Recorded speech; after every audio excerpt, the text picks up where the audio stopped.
Hello students, I am Shivendra Goswami. इस lecture में हम डिस्कार्टिस मेथड पर बेस्ड एक और क्वेश्चन को सॉल्व करेंगे। क्वेश्चन में हमको एक 4 डिग्री की इक्वेशन गिवन है। X raise to the power 4 minus 2x cube minus 5x square plus 10x minus 3 is equal to 0। तो हमें इस बाई क्वाड्रेटिक इक्वेशन के 4 रूट्स फाइंड आउट करने हैं यूजिंग डिस्कार्टिस मेथड। जैसा कि हमने प्रीवियस वीडियोज में भी डिस्कस किया था कि अगर हमें कोई बाई क्वाड्रेटिक इक्वेशन गिवन है और हमें उसको डिस्कार्टिस मेथड लगाकर सॉल्व करना है, तो उस इक्वेशन में जो सेकंड हाईएस्ट डिग्री का टर्म होगा, यानी कि इस इक्वेशन में जो क्यूबिक टर्म होगा वो प्रेजेंट नहीं होना चाहिए। बट जो क्वेश्चन हमको गिवन है उसमें एक्स क्यूब का टर्म गिवन है, तो सबसे पहले हम इस क्यूबिक टर्म को रिमूव करेंगे और उसके बाद एक ऐसी इक्वेशन बनाएंगे जिस इक्वेशन में क्यूबिक टर्म प्रेजेंट नहीं होगा, और फिर उस इक्वेशन पर हम डिस्कार्टिस मेथड को अप्लाई करके इस इक्वेशन के चारों रूट्स को फाइंड आउट करेंगे। तो चलिए सबसे पहले इस क्यूबिक टर्म को रिमूव करते हैं। इसके लिए हमें एक एच की वैल्यू फाइंड आउट करनी है, जिससे हम इस इक्वेशन को डिमिनिश करेंगे। तो एच की वैल्यू क्या होगी? Minus a1 upon n times a naught which is equal to, तो यहाँ पर a नॉट x4 का कोफिशिएंट है और a1 एक्स क्यूब का कोफिशिएंट है जो कि -2 है, तो इसको यहाँ पुट कर देंगे। और जो n है वो इस इक्वेशन की डिग्री है जो कि 4 है, तो यहाँ से माइनस, और a1 की वैल्यू कितनी है? माइनस का 2, और अपॉन में n टाइम्स n इज 4 और a नॉट की वैल्यू 1 है, तो ये आ जाएगा 2/4 विच इज इक्वल टू 1/2। तो यहाँ से हम देख रहे हैं जो h की वैल्यू एक फ्रैक्शन फॉर्म में आई है 1/2। तो अब हम क्या करेंगे, इक्वेशन नंबर 1 को, ये इक्वेशन नंबर 1 है, इक्वेशन नंबर 1 को हम ट्रांसफॉर्म करेंगे 2 टाइम्स, ताकि जो h की वैल्यू आए वो फ्रैक्शन फ्री हो जाए। To remove the fraction form भी ट्रांसफॉर्म द इक्वेशन 2 टाइम्स। ठीक है, तो किस तरीके से हम इक्वेशन को ट्रांसफॉर्म करेंगे? हम 2 की इंक्रीजिंग पावर्स को इस इक्वेशन में मल्टीप्लाई कराएंगे। तो चलिए सबसे पहले 2 raised to the power 0 को हम मल्टीप्लाई कराएंगे फर्स्ट टर्म में। यहाँ पर जो इक्वेशन है वो x वेरिएबल में है, तो जो नई इक्वेशन बनेगी उसके वेरिएबल को हम y मान लेते हैं। तो ये आ जाएगा y raised to the power 4 minus 2 raised to the power 1 की मल्टीप्लाई हम किस में कराएंगे? 2y क्यूब में, और उसके बाद फिर 2 raised to the power 2 की मल्टीप्लाई हम कराएंगे 5y स्क्वायर में, और उसके बाद 2 raised to the power 3 की मल्टीप्लाई हम कराएंगे 10y में, और लास्टली हम 2 raised to the power 4 की मल्टीप्लाई कराएंगे 3 में। ठीक है, तो ये इक्वेशन हमारी चेंज हो गई। इसको थोड़ा सिंप्लीफाई करके लिखते हैं, तो ये आ जाएगा y raised to the power 4 minus 4y cube minus 20y square plus 80y minus 48 is equal to 0। इसको इक्वेशन नंबर 2 नंबरिंग दे देते हैं।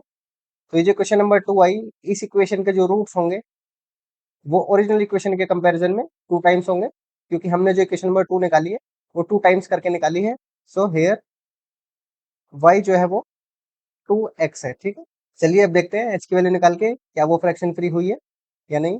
तो एच की वैल्यू क्या आएगी यहाँ से? Minus a1 upon n times a not, तो विच इज इक्वल टू a1 की वैल्यू कितनी है यहाँ पर?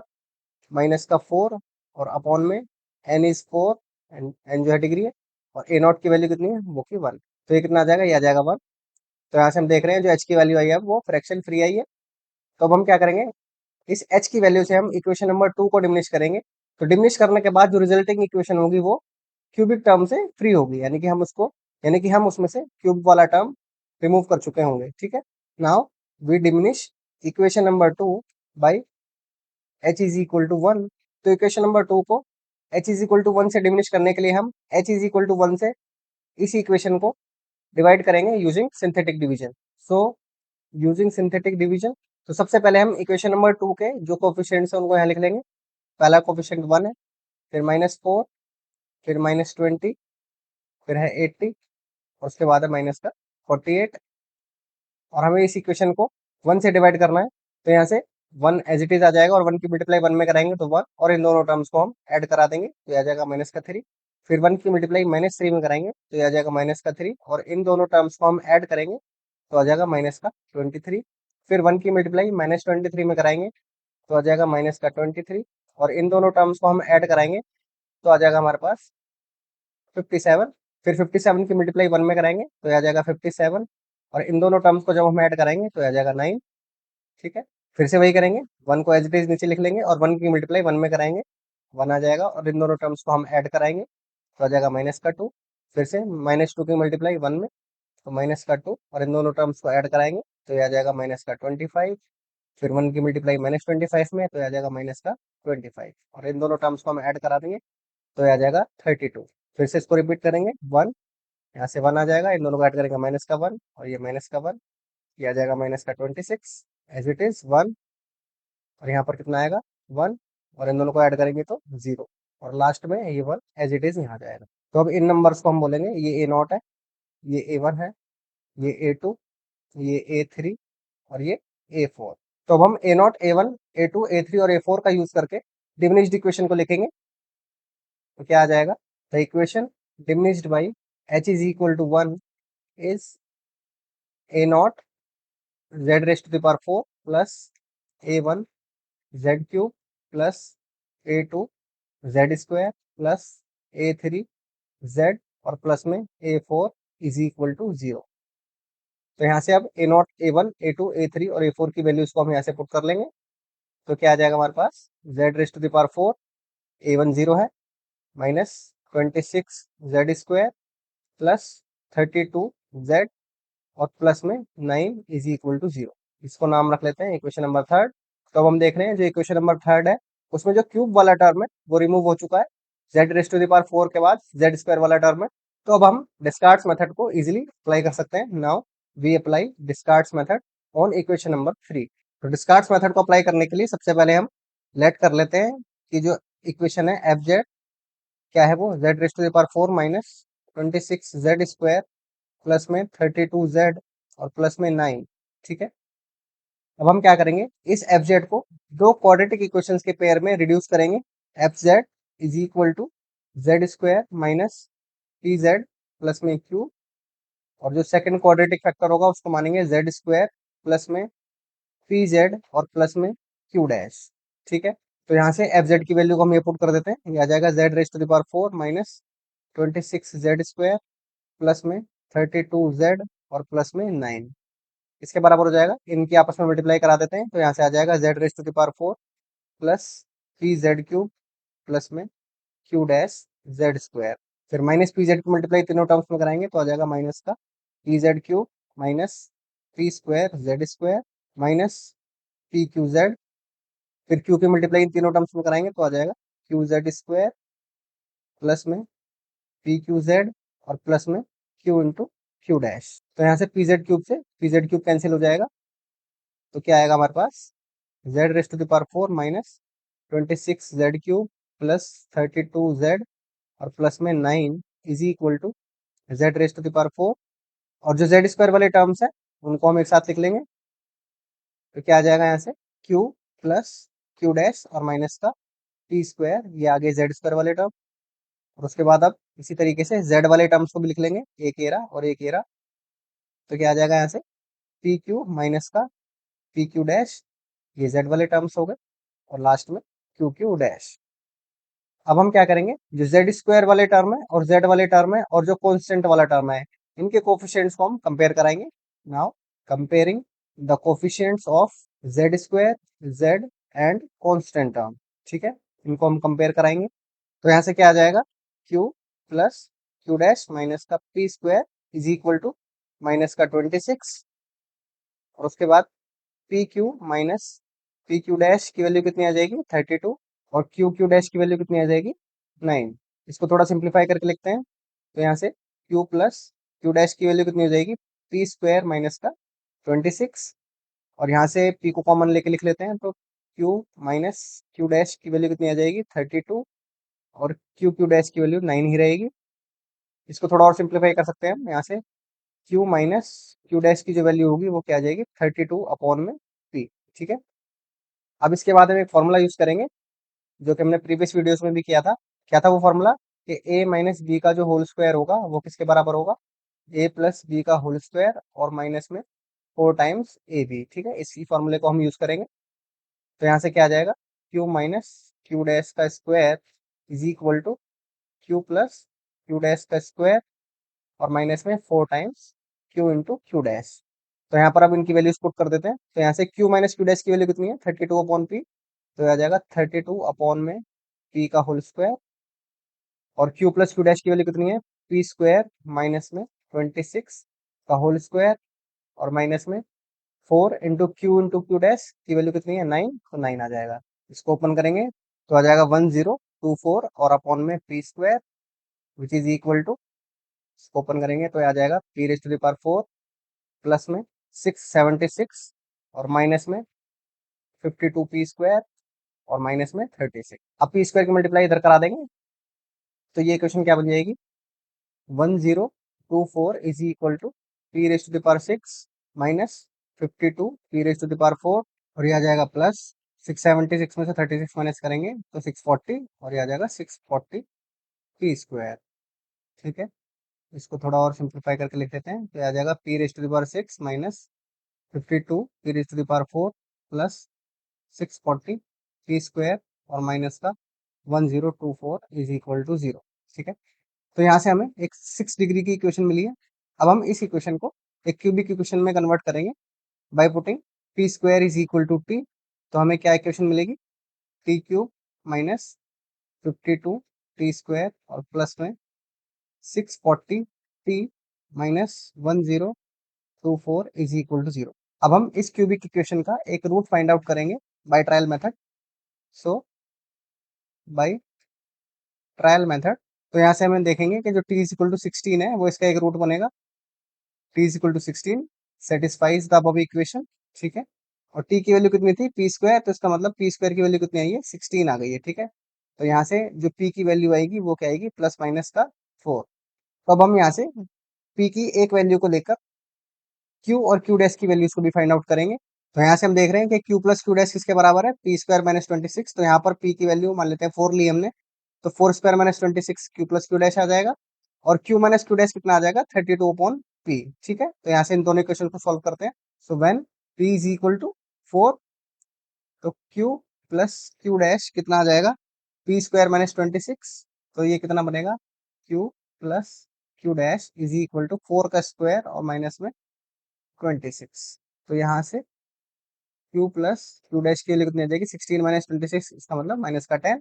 और इसी तरीके से q माइनस क्यू डैश की जो वैल्यू है वो है 32 अपॉन पी। ठीक है, तो यहाँ से q माइनस क्यू डैश की वैल्यू कितनी आ जाएगी 32 अपॉन में 4। तो इसका मतलब q minus q dash is equal to कितना आ गया 8 आ गया। ठीक है, इस इक्वेशन का नाम रख लेते हैं हम 4 और इसको नाम रख लेते हैं 5। तो अब हम इन दोनों इक्वेशंस को सॉल्व करेंगे। Solving equation number 4 and 5। तो कैसे करेंगे, इन दोनों को मैं ऐड करा देता हूँ। तो q plus q dash is equal to minus का 10 और यहाँ से q minus q dash is equal to 8। ठीक है, इन दोनों को मैं ऐड करा देता हूँ तो ये आ जाएगा यहाँ से 2q, ये दोनों जीरो हो जाएंगे और यहाँ से आ जाएगा माइनस का 2। तो इसका मतलब q की वैल्यू कितनी आ गई माइनस का 1। अब इस q की वैल्यू को हम इक्वेशन नंबर 4 में पुट कर देते हैं। Putting the value of q in equation number 4, तो यहाँ से क्या आ जाएगा q plus q dash is equal to कितना है माइनस का 10 और q की वैल्यू कितनी हमने निकाली माइनस का 1, तो यहाँ पुट कर देंगे। तो यहाँ से जो क्यू डैश की वैल्यू आएगी वो कितनी आ जाएगी माइनस का 10 प्लस का 1 हो जाएगा, तो ये आ जाएगी माइनस का 9। तो इस तरीके से हमने p q और q डैश तीनों की वैल्यूज निकालनी है। तो अब हम इन तीनों वैल्यूज को उठाकर यहाँ पुट कर देंगे z square minus P Z plus q और z square plus p Z plus q dash. ठीक है, तो यहाँ से एफ जेड क्या बन जाएगा देयरफॉर एफ जेड क्या आ जाएगा जेड स्क्वायर और माइनस का पी जेड यानी कि 4z और प्लस में क्यू की वैल्यू कितनी है माइनस का 1, तो ये आ जाएगा -1। और दूसरा फैक्टर क्या आएगा जेड स्क्वायर प्लस में पी जेड यानी कि 4z और प्लस में क्यू डैश यानी कि माइनस का 9। ठीक है, तो हमने एफ जेड को इन दो क्वाड्रेटिक फैक्टर्स में ब्रेक कर लिया। तो अब हम इन दोनों क्वाड्रेटिक इक्वेशंस को सेपरेटली सॉल्व करेंगे और दोनों के दो दो रूट्स को फाइंड आउट करेंगे। तो सबसे पहले सॉल्विंग जेड स्क्वायर माइनस में 4z और माइनस का 1 इज इक्वल टू 0, इसके रूट्स निकाल लेते हैं। तो भाई श्रीधराचार्य फॉर्मूला क्या है माइनस का b plus minus under root b square minus में 4ac और अपॉन में 2a। ठीक है, तो यहाँ से a की वैल्यू 1 है, b की वैल्यू माइनस का 4 है और c की वैल्यू माइनस का 1 है। तो इसको यहाँ पुट कर देते हैं तो आ जाएगा माइनस में माइनस का 4 प्लस माइनस अंडर रूट -4 का स्क्वायर और माइनस में 4 इंटू a इंटू सी। ठीक है, और ये आ जाएगा 2 इंटू 1। तो यहाँ से इसको सॉल्व करेंगे तो आ जाएगा 4 माइनस प्लस अंडर रूट और 16 प्लस 4 करके आ जाएगा 20 अपॉन में 2। इसको लिख लेंगे 4 माइनस प्लस, और अंडर रूट 20 को क्या लिख सकते हैं हम, 2√5, तो आ जाएगा अपॉन 2। ऊपर से 2 को कॉमन लेके कैंसिल कर देंगे तो आ जाएगा 2 प्लस माइनस √5। ठीक है, तो इस वाली इक्वेशन के दो रूट्स ये आ गए। और इसी तरीके से जो दूसरा फैक्टर है उसको भी सॉल्व कर लेंगे। सॉल्विंग जेड स्क्वायर प्लस में 4z और माइनस का 9, ठीक है, इज इक्वल टू 0। तो यहाँ से ए की वैल्यू 1 है, बी की वैल्यू 4 है और सी की वैल्यू माइनस का 9 है, तो इसमें पुट कर देते हैं फॉर्मूले में। तो यहाँ से आ जाएगा माइनस का 4 plus minus under root b square minus 4 into 1 into minus का 9 और अपॉन में 2 है, यानी कि 2 इंटू 1, तो आ जाएगा माइनस का 4 माइनस प्लस अंडर रूट, ये कितना आ जाएगा 16 और प्लस में 36, ये हो जाएगा 52 और अपॉन में 2। इसको लिख सकते हैं माइनस का 4 प्लस माइनस, यहाँ से 2 बाहर आ जाएगा तो ये बचेगा 2 अंडर रूट 13 और अपॉन में 2। फिर से वही 2 को कॉमन लेके कैंसिल कर देंगे तो आ जाएगा माइनस का 2 प्लस माइनस अंडर रूट 13। तो यहाँ से हमें इस इक्वेशन के 4 रूट्स मिल चुके हैं, 2 प्लस माइनस √5 और माइनस 2 प्लस माइनस √13। अब हम क्या करेंगे, तो अब हमने जो इक्वेशन नंबर 3 निकाली थी, जिसके हमने ये 4 रूट्स निकाले हैं जो कि जेड में आई थी, तो अब हमें जो रूट्स फाइंड आउट करने थे वो तो हमें ओरिजिनल इक्वेशन जो थी हमारी वो एक्स में थी। ठीक है, तो यहाँ से हमें पता था कि वाई जो है वो 2x के बराबर है, और जो हमने इक्वेशन निकाली थी z में वो उसको हमने डिमिनिश किया था by h is equal to 1। तो इसका मतलब जो यहाँ पर z था वो कितना था, y से एक कम था, और y की जो वैल्यू थी वो कितनी थी, y इज इक्वल टू था 2x। ठीक है, क्योंकि हमने इक्वेशन नंबर 1 को 2 टाइम्स ट्रांसफॉर्म किया था। ठीक है, तो यहाँ से z की वैल्यू कितनी आ जाएगी, 2x माइनस का 1, और इसका मतलब x की वैल्यू जाएगी वो कितनी आएगी, z प्लस 1 अपॉन 2। ठीक है, तो यहाँ से तो इसका मतलब हमें पता है, वी नो जो x की वैल्यू वो कितनी है, z प्लस 1 अपॉन 2। ठीक है, तो यहाँ पर अब z की जो ये 4 डिफरेंट रूट्स हमने निकाले हैं इसको एक एक करके यहाँ पुट करेंगे, और इक्वेशन नंबर 1 के भी 4 रूट्स को हम फाइंड आउट कर लेंगे। तो यहाँ से x1 कितना आ जाएगा, z1 प्लस में 1 अपॉन में 2। तो पहली वैल्यू को हम 2 प्लस √5 पुट कर लेते हैं, तो यहाँ से आ जाएगा 2 प्लस √5 और प्लस में 1 और अपॉन में 2, तो ये कितना हो जाएगा 3 प्लस अंडर रूट 5 अपॉन में 2, और x2 कितना आ जाएगा, z2 प्लस में 1 अपॉन 2, और z2 की वैल्यू कितनी रख लेते हैं, 2 माइनस में √5 प्लस में 1 और अपॉन में 2, ये कितना आ जाएगा 3 माइनस में √5 और अपॉन में 2। इसी तरीके से x3 को निकाल लेंगे, ये कितना आ जाएगा, z3 प्लस 1 अपॉन 2, तो आ जाएगा माइनस का 2 प्लस अंडर रूट 13 और प्लस में 1 अपॉन में 2, तो ये हो जाएगा माइनस का 1 प्लस अंडर रूट 13 अपॉन 2। और इसी तरीके से फोर्थ रूट भी निकाल लेंगे हम, z4 प्लस 1 अपॉन में 2, और ये कितना आ जाएगा माइनस का 2 माइनस अंडर रूट 13 प्लस 1 और अपॉन में 2, जो कि कितना आ जाएगा माइनस का 1 माइनस अंडर रूट 13 अपॉन में 2। तो इस तरीके से हमने इक्वेशन नंबर 1 के भी चारों रूट्स को फाइंड आउट कर लिया, जो कि आए हैं 3 plus √5 upon 2, 3 minus √5 upon 2, minus 1 plus √13/2, minus 1 minus under root 13/2। तो इस तरह के क्वेश्चन को करने के लिए सबसे पहले हम क्यूबिक टर्म को रिमूव करते हैं। उसको रिमूव करने के लिए हम h की वैल्यू निकालते हैं। अगर h की वैल्यू फ्रैक्शन फॉर्म में आ जाती है तो उसको फ्रैक्शन फ्री करते हैं बाय ट्रांसफॉर्मिंग द इक्वेशन, और ट्रांसफॉर्म करने के बाद जो इक्वेशन हमको मिलती है वो क्यूब टर्म से फ्री होती है। फिर उस इक्वेशन पर हम डिस्कार्ड्स मेथड को अप्लाई करके चारों रूट्स को फाइंड आउट करते हैं, और फिर वापस से x और z में जो रिलेशन होता है उसको यूज करके हम x की वैल्यूज को भी फाइंड आउट कर देते हैं। आई होप आपको लेक्चर समझ में आया होगा। Thank you for watching.